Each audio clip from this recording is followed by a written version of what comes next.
बकलोले हो, कब पलंग ना ओकरा से डोले हो। दुनु धके पूछे हमसे होई का हो, ए होई अरऊ ससुरा में आवो, होई न मरद से लइका हो। ए होई अरऊ ससुरा में आवो, होई न मरद से लइका हो।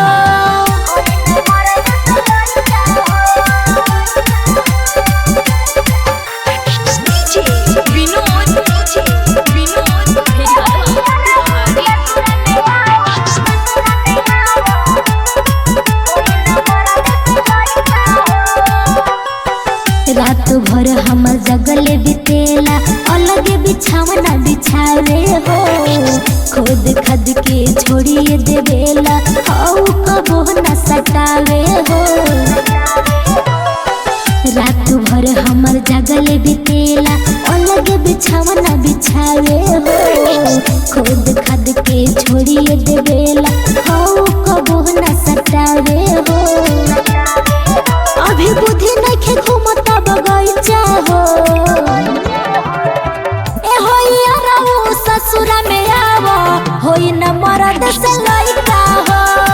ए होई अरऊ ससुरा में आवो, होई न मरद से लइका हो।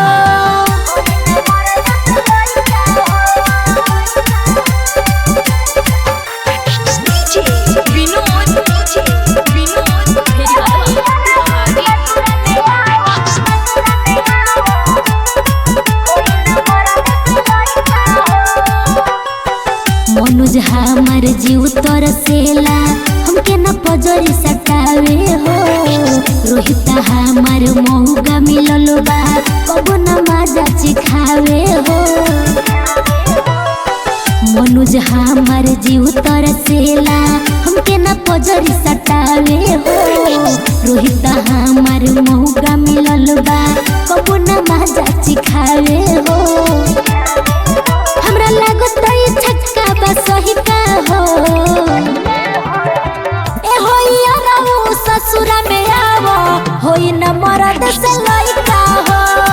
ए होई अरऊ ससुरा में आवो, होई न मरद से लइका हो। ARS recording studio Kushinagar.